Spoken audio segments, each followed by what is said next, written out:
My name is Nicola, aka Socrates, and you're watching Singularity One-on-One. If you guys enjoy this show, you can help me make it better by writing a review on iTunes or simply making a donation. Today, my guest on the show is Dr. Hiroshi Ishiguro. Dr. Ishiguro is best known for his geminoid android robots, and I'm extremely happy to have him as a guest on my show. Welcome, Hiroshi. Thank you. Thank you for the invitation. Fantastic. So let's jump right in and let me ask you, Dr. Ishiguro, would you mind introducing yourself and your work perhaps in a couple of words? How would you do that? Actually, I'm a roboticist and building a very human-like robots called android. And I'm also, building another types of how can I say, the more neutral appearance robots. So a little bit difficult, to explain everything. But if you like please watch the YouTubes, and you can find the many videos about my robots with the keyword of a geminoid, android, and my name. Mm-hmm. Yes, and let me ask you this: since you are best known for your geminoid robots, how do we know that right now we're talking to the real Hiroshi and not to your geminoid? It's a very difficult question, right? In the near future, I think it's going to be very difficult to distinguish which is which. So that is my intention, And then we're gonna think about what human is, right? So now we are talking through the videos. So there is no way to check who am I. Yeah, because the camera is not perfect, the sound is very good, but you may well have put your geminoid robot there doing the interview while you're having dinner with your family. Who knows? Yeah, that's a possibility. Recently, I'm using a geminoid, for giving my lectures in foreign countries. And actually, a couple of months ago, I sent the geminoid to the Australians, and I gave a lecture there. But I was in Japan, right? So that is the reality now. And what was the response of the audience when you didn't go yourself, but you sent there your geminoid? How did they accept him? Well, actually, the organizer of a conference, they love to have a geminoid instead of me, because if they invite me, they need to cover the business class together. But for the geminoid, the assistant, will bring, with the economy class, right? And if I go to the conference, the people cannot see the robot. Of course, the people can see myself, right? But if we send the geminoid, the people can enjoy the talks, and people can see the android. So, and the value is maybe double or more than that, right? Mm-hmm. And I imagine they can leave the geminoid in a storage room. They don't have to get you a hotel room and all that stuff. So, yeah. So I can see how that can work very well for a conference organizer. Perhaps next time we schedule an interview, I should ask you to send your geminoid here. Well, we can do it now, right? But unfortunately, I'm at home, right?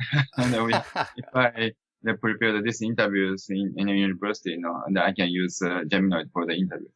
I'm doing that kind of things also. Mm-hmm. Yeah, eventually one day you would be able to send your geminoid at home when you're abroad on a conference. And yeah.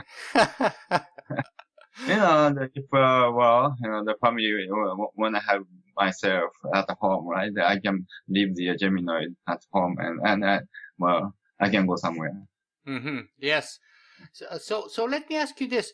How did you get interested in building android robots, and why? That is a very, very long history.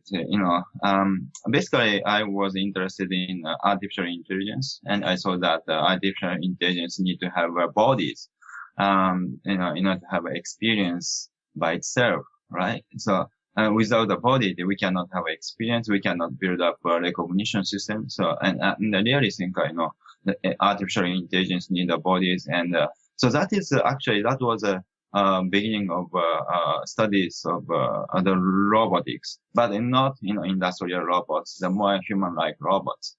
Then, I built interactive robots, called the Robobi. It's the name of the robot. I have created around the 2000, right? And, that we use the robot. It was a mechanical looking robot and we used in many purposes. But, eventually I found that the importance of a human-like appearance, the human brain has many functions to recognize human, not mechanical looking robots. Okay. So that is the reason, why I started the Android project. So my purpose was to understand the importance of human-like appearance. Mm-hmm. And you said that you believe that it's impossible to have perhaps artificial intelligence that is disembodied? Well, if we focus on the particular functions, for example, a quiz or for example, just gather the knowledge, I think it's possible. But if we expect to have a more human-like artificial intelligence, the definitely robot the computer need to have a bodies. So, through the various experience, we can obtain a new knowledge, right? If we look at the children is always doing that kind of things. So if we expect to have that kind of a robot, the learning robots or developmental robots, I think the computer need to have a body. Mm-hmm. Mm-hmm. So how smart are your Android robots right now? Well, we always try to improve the intelligence more and more, but actually our Android is a teleoperated now. Like the main function is the teleoperation. Mm-hmm. But in addition to the teleoperations, and the Android has many automated functions like the human. The Android has a very sophisticated computer program to control the eye movements and and the subconscious body movements, and the Android has a function to generate lip movement from the voice. So there are so many automated functions, but most difficult part is verbal communications. So verbal communications is teleoperated. Mm-hmm. So if if Android doesn't speak anything, right? Just listen the somebody's talk or just have some response to the the visual and the audio stimulus. The Android is a very, very human-like.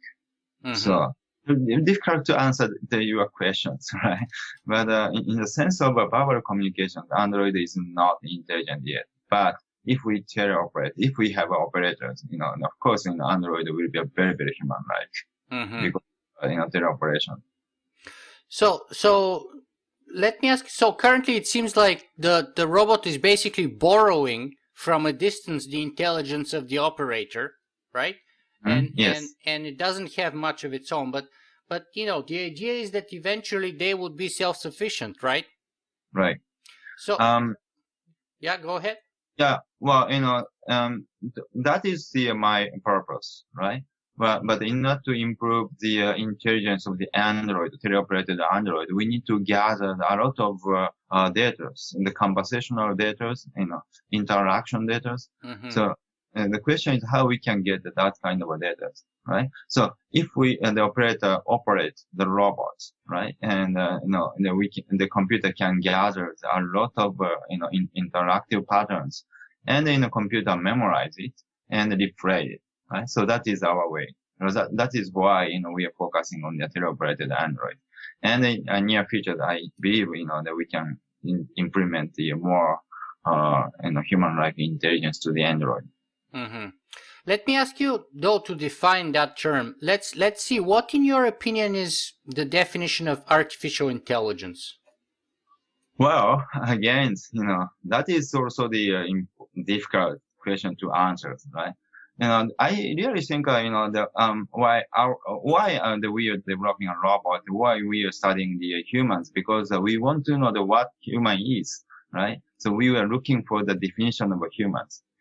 And intelligence is the most important characters, the features of humans, right?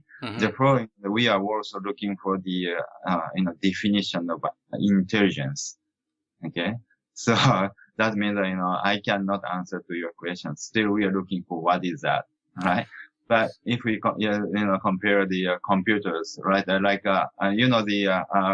The computer called Watson. Yes. And Watson defeated a human quiz champion, right? And it's quite intelligent, but that intelligence is very limited just for the quiz, right? So our expectation is to have a more human-like, more daily, the intelligence. Yes. Well, let me ask you this though. After so many years of producing, making, and studying those robots, what is the answer that you have arrived to? What is the meaning of being human? What is human? Well, actually, the definition of a human is changing. Okay, for example, 200 or 300 years ago, if we don't have arms and legs, right? So that kind of handicapped people cannot be accepted by the ordinary the societies, right? But today, of course, even if they have prosthetic arms and legs, they are human, right? No doubt, right? Everybody is a human. That means we cannot define human as with the physical bodies, So and probably we need to find the definition of humans in the brain, or we should focus on the more brain activities. Okay, so however, we don't know how the brain works. Actually, for example, many people are using a smartphone and computers. So knowledge is coming from the computers or infrastructures, right? So the brain is always accessing to the external world, right? So, and that since there is no clear boundaries, between the brain and external world on a computer network, right? So what is humans? Then, that kind of a definition is going to be very complicated. Okay. But still I have, I believe the one thing. So human believe each other, right? So now, I'm talking, we are talking each other, right? That we believe that, we have a heart and a mind. We are intelligent. Right? We have intelligence and consciousness. So we just believe each other, right? Okay. So you believe that I'm a human. I believe that you are humans. You have a consciousness. So we are just believing so, right?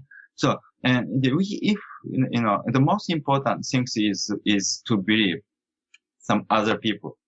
Then, I can believe that, I have a mind and heart. Okay. So, and the mind, heart, consciousness, emotions, these are very, very important feature as a human.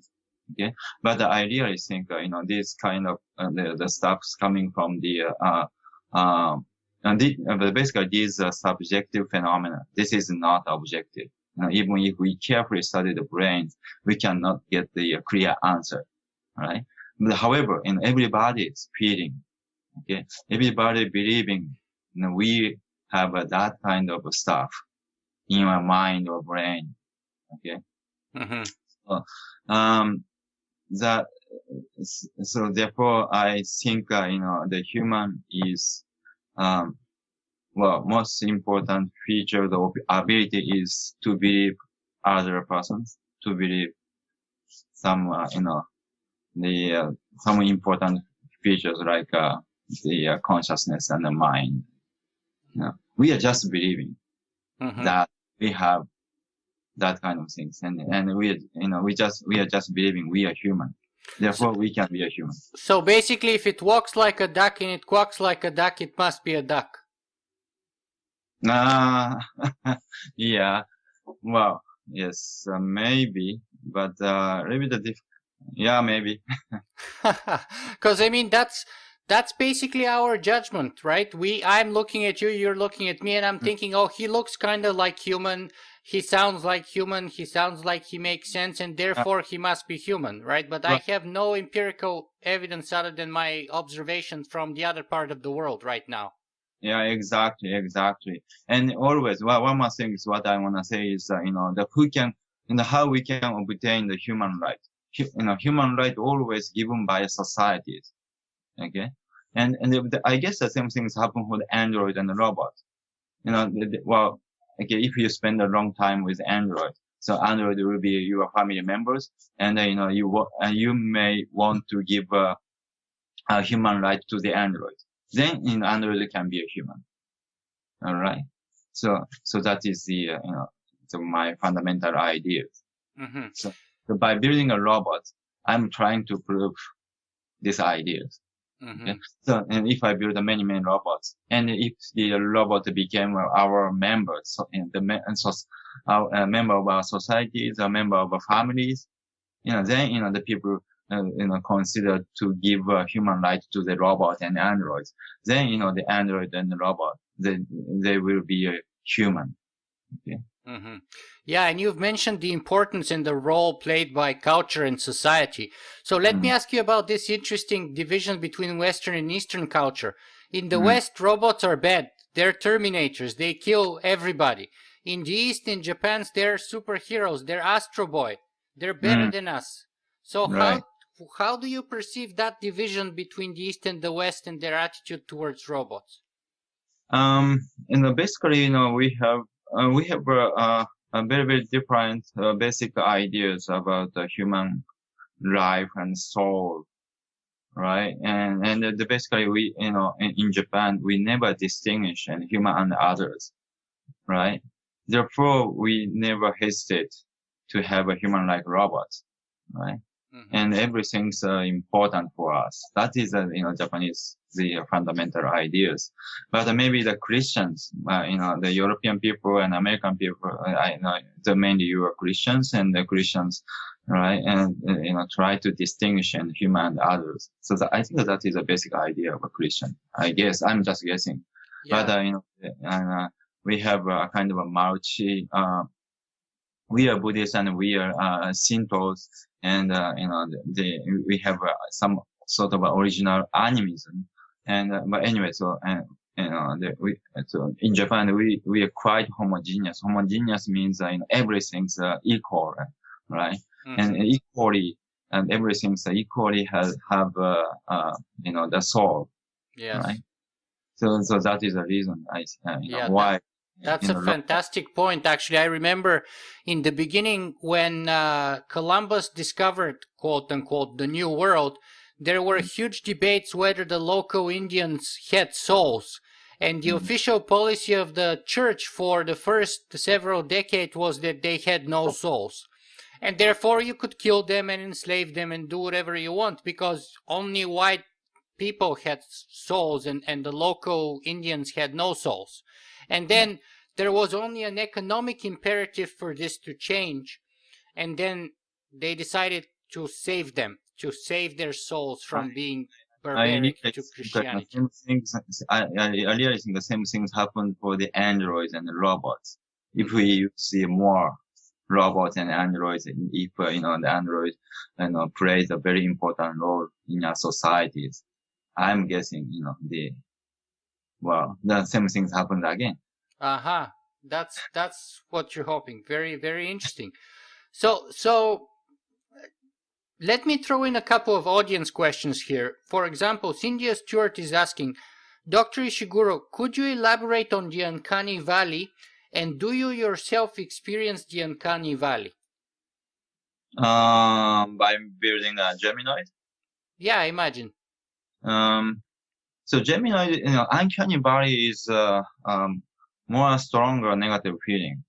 And actually, I started my Android project with my daughter's copy, and and when the daughter was 4 years old, I decided to create the daughter's android because I wanted to compare the mechanical looking robots and very human-like robots. But at the moment, I didn't have enough budget and I couldn't install enough number of actuators to the robots. Therefore, the appearance was okay. Maybe appearance was perfect, but the movement was quite jerky. It was like a zombie, right? And therefore, when my daughter saw the on Android, and actually, she cried. She scared very much, and she cried. She got scared. Yeah, of course. It looks like a zombie. The movement was very jerky. So right? then she was a perfect example of somebody experiencing the uncanny valley. Yes. That is, the uncanny valley is, well, you can just imagine a zombie or, moving crops, right? And it's quite uncanny, right? So that is uncanny valley. So now, we could improve the movement very much, and our Android, the recent Android is not uncanny anymore. Right? So, but then you think that we would overcome it if it gets real close to the original? Do you think she would not have been scared if the robot was moving and looking and talking just like her? That is not uncanny valley, right? Some people scare about that kind of things, right? So but on the other hand, it's like a kind of a twin brothers or sisters. You can imagine that if we have a twin brothers, we hesitate to talk to the brothers. We don't, right? But if that is the robot, so logically, I think the people scare to talk to the copy of her or himself, right? Because there is a possibility the robot is going to take the identity of the person. Actually, that kind of things happens for me. The people always, watching the Android, but nobody is watching me. And then always, why you are interviewing me? Because, I created my copy. So your interest is not myself, right? So your interest is my robot or my research results, right?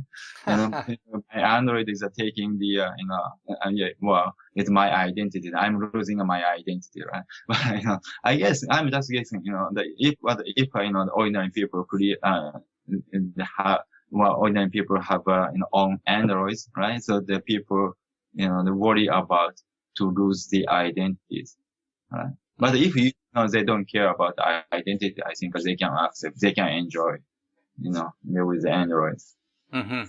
Let me ask you another audience question by Feliciano Guimares. We already discussed the importance of emotions and so on. So Feliciano is asking, how to implement true emotions, pain and pleasure axis, emotional resonance like we have with other animals? Right. That is also the very, very important questions. And honestly speaking, now we are trying to implement the very, the pain. Pain is the most important, the feeling, right? So the robot needs to feel the pain, but, and the robot can easily mimic the feeling, right? So with the facial expression or with the reactions, but we don't know what's happening in your brain when we are feeling a pain, right? What is real pain? What is not? What is the imitating pain? So it's quite difficult to distinguish which is which, right? Another question is very young infant. So, do they know the pain from the beginning, or no? So, and probably they are feeling something. But in the societies, I think they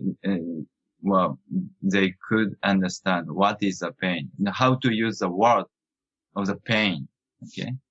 And by watching by interacting with others and the young infants, they can understand the real pain. Okay. But anyway, so pain is a very important but it's very difficult to implement. So once we can implement the real pain to the robot, I think a robot will be very, very human-like. I would say more, the robot can be a kind of a real human. But don't we have to have also the ability to feel pleasure?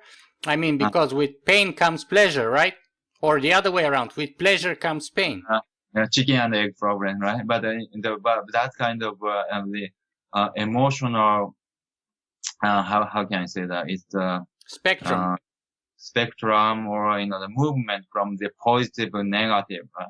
That kind of fluctuation is very important as a human. Yeah. Another question by Callum Chase. Dr. Ishiguro, do you think that we will make self-conscious robots, and if so, when?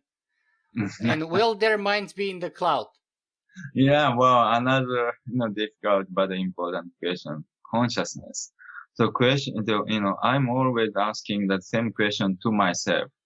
Do I have a consciousness now? I'm believing so, but I cannot clearly explain what is my conscious. You can't really prove it. Yeah, I can. So, but I'm believing. I have something. I'm alive. I'm waking up, and I'm doing something. I understand what I'm doing now, right? So that is the consciousness, right? If we define the consciousness as the self-observations from the kind of a imaginary third-person view, I think there is a way to implement the consciousness to the robot, but again, that is very difficult challenge.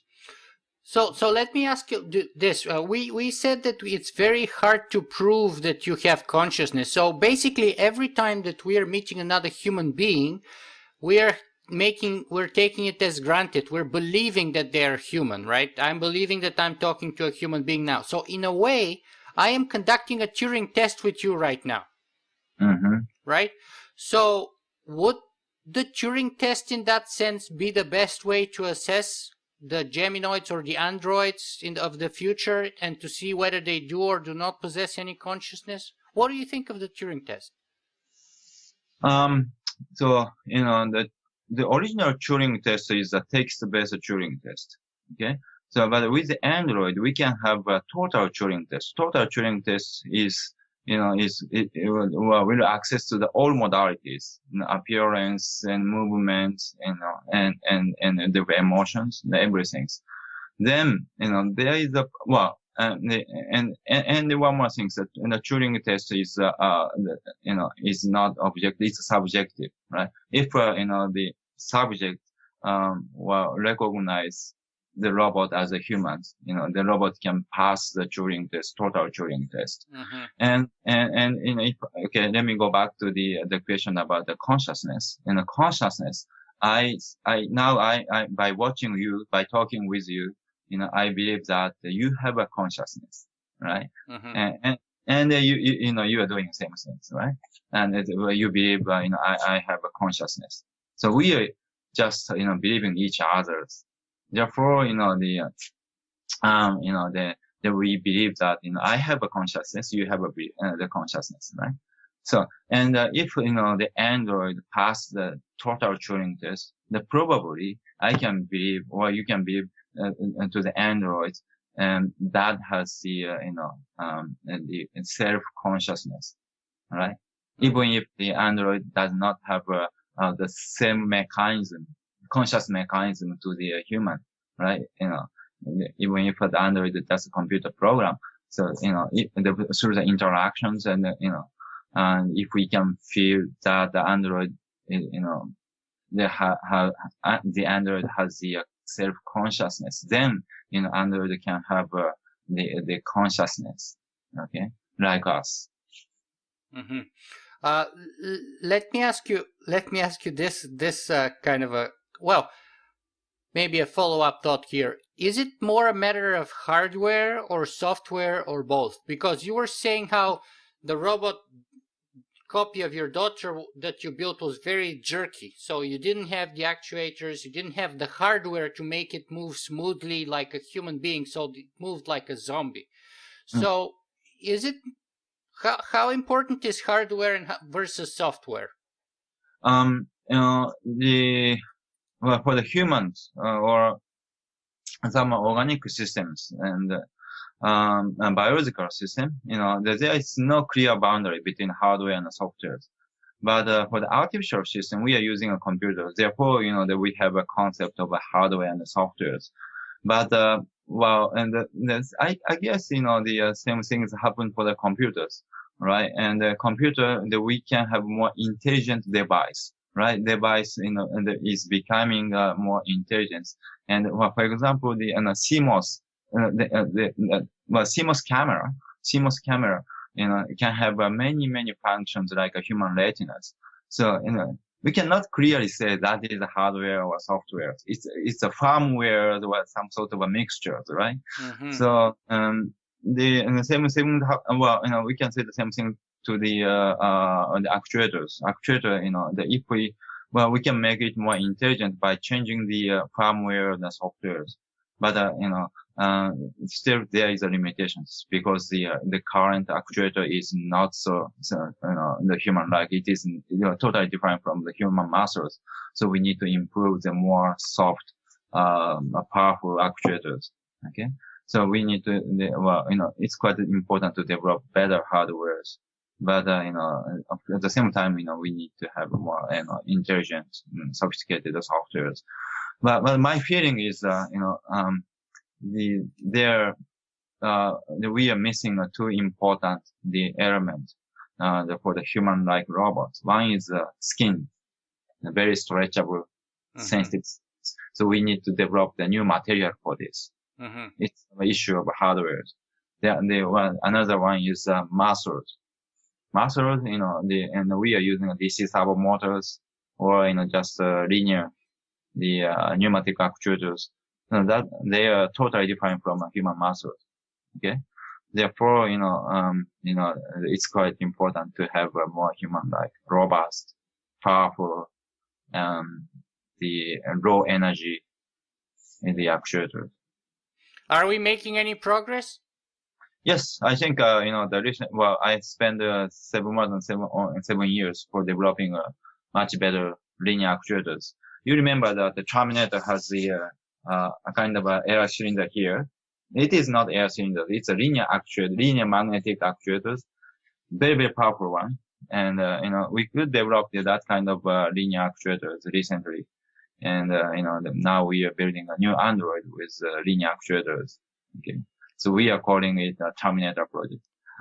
Terminator project. And what kind of, is it going to look like Arnold Schwarzenegger? Actually the inside mechanism looks like the Terminator.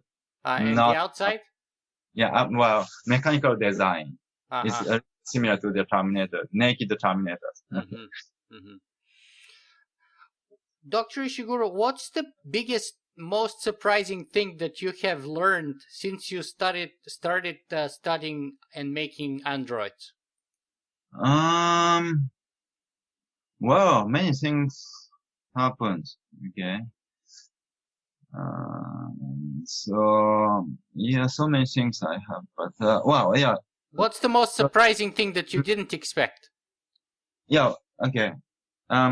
Actually, there are two types of a robot. One is, of course, the very human-like robot, but the other is a kind of imaginary person, neutral design. I'm not sure my telenoid work. Yes. We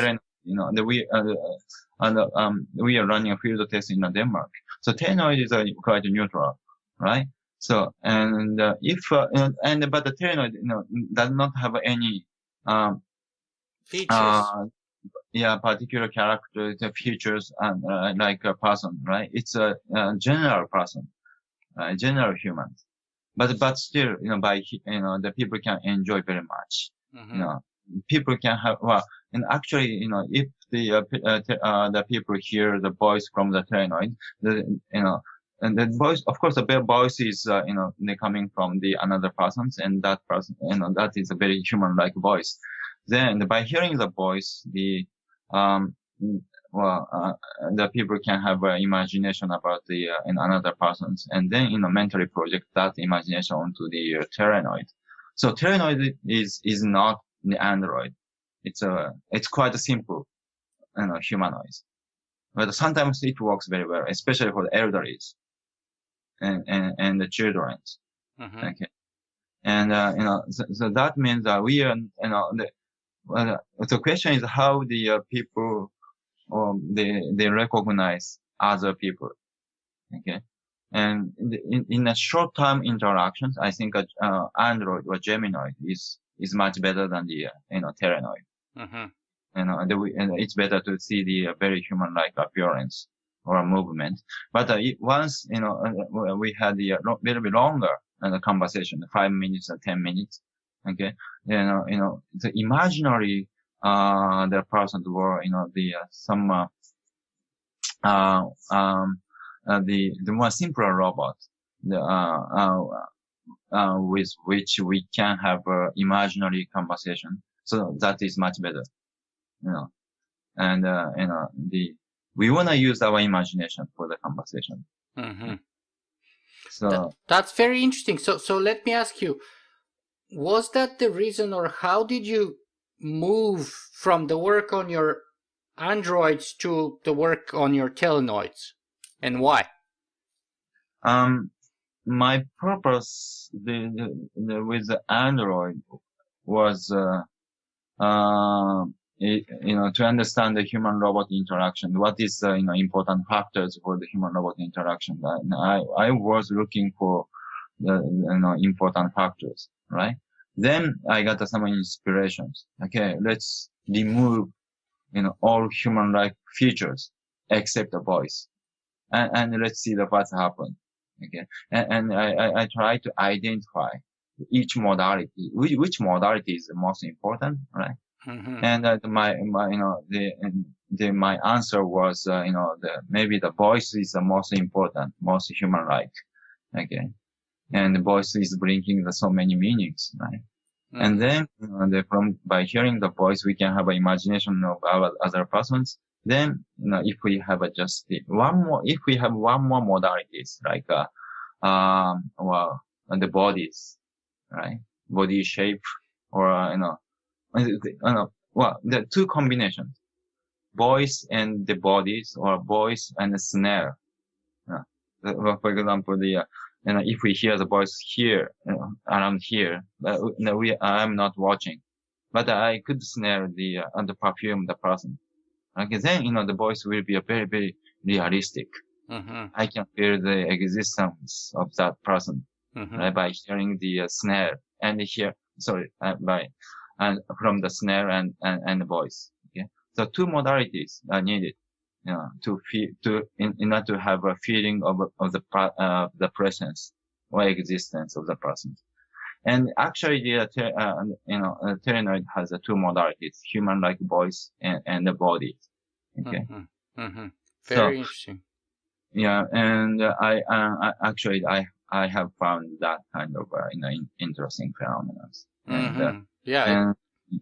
But originally, the telenoid, the geminoid, there was a test bed for me to understand the important factors in the human-robot interactions, and therefore, I could have a telenoid. Mm-hmm. Let me ask you this then. Now, we talked about the fact that telenoid robots basically borrow the intelligence of the teleoperator from a distance because they lack any intelligence of their own. But there are people who, like, for example, Dr. Rando Kune, who I've interviewed on this show, who are working on home brain emulation. Mm-hmm. Let me ask you, would you personally want to upload your mind into a robot body or into your android body? Yeah, well, that is more useful for me. I mean, my current lecture with the Geminoid is, the lecture itself is automated, just pre-recorded and replay, my talk and my gestures. But Q&A questions, I need to access to the internet and answer to the question, right? Mm-hmm. But it works very well. But still, that I need to to spend 10 minutes, or I need to wake up in a very early morning or very late night, if Android is in Europe and United States, right? So, and if I upload, if I can upload my brain to the computer, to the robot, right? So I don't need to do anything. So Mm-hmm. I can exist in many places and simultaneously. So let me ask you a little bit more seriously here. What is your take on the technological singularity? Do you feel like you're working towards something that may end up being called a technological singularity? Your work may be a part of that path. Technological singularity, that already happens. So the people ask many times that questions, but already the computer is much better than the humans. If we focus on the particular task, okay, and human also has a huge varieties, right? Some of them, the handicapped people, they are also, of course, humans, and the elderly, they are also the humans, right? If we compare the computer, the computer abilities and human abilities, okay, and already the computer is better in some sense, but we cannot perfectly compare the computer and the humans, right? Human has many unknown abilities and functions. Okay, human has so wide variety. So so my answer is yes and no, right? But it depends on the definition of a human. Okay, so before talking about the technological singularity, we need to clearly define the humans. Then you can compare the technology and humans. But what we are doing is we are looking for the definition of a human. Okay. Mm-hmm. Mm-hmm. I So, see. yeah. I see. And you said that definition is changing over time. Changing, and our final goal is to understand the definition of humans.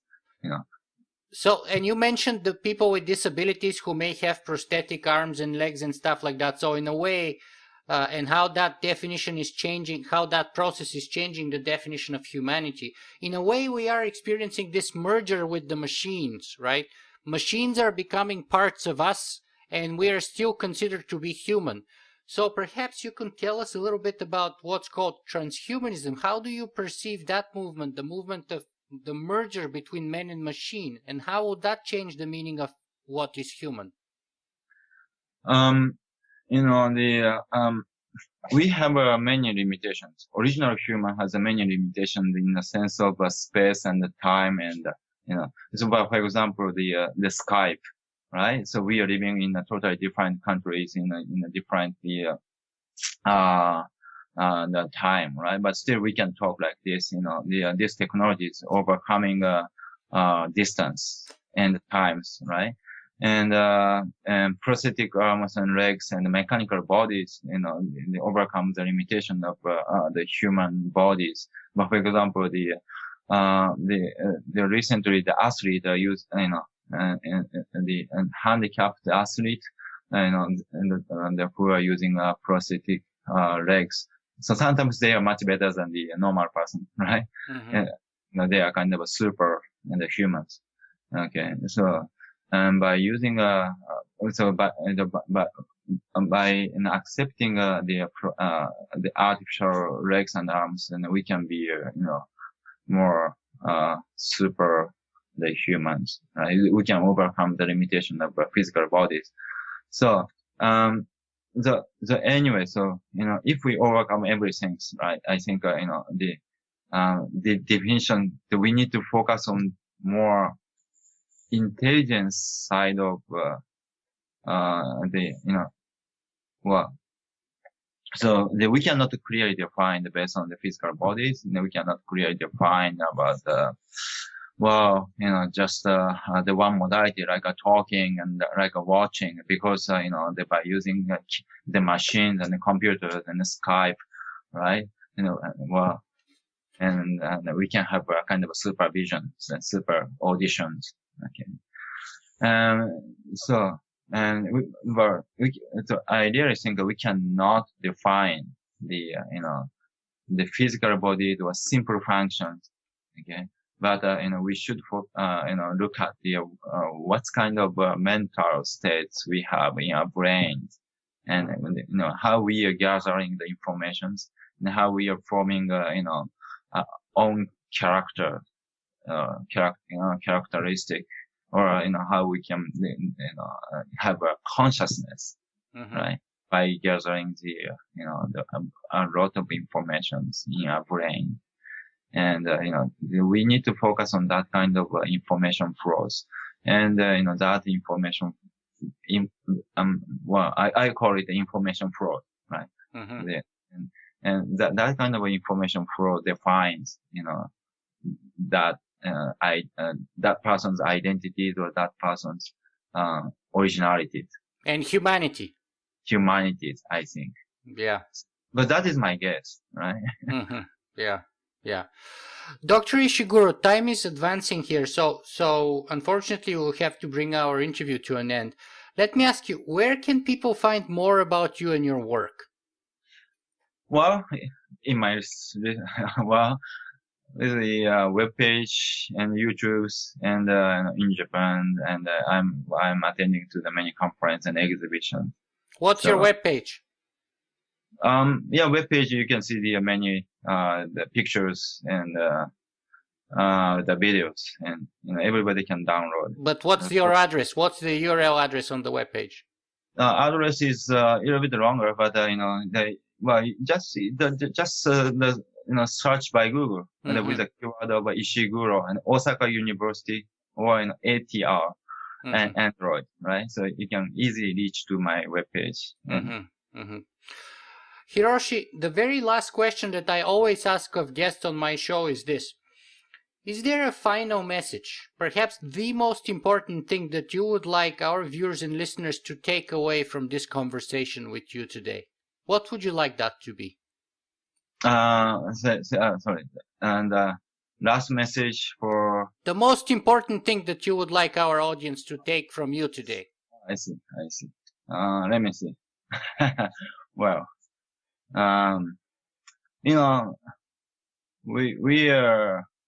we never stop to develop technologies because, the technology development is a way to understand what human is. So therefore, I'm just keep developing robots and therefore I think, we're, surviving in this world.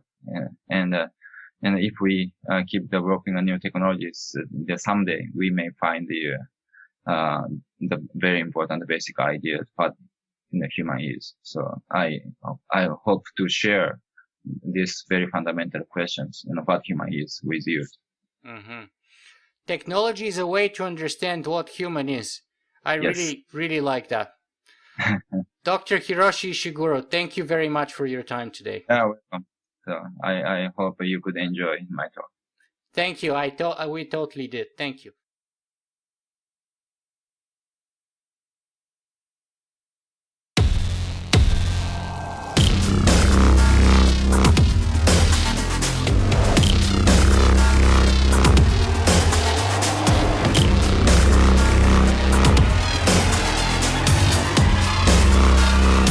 Singularity.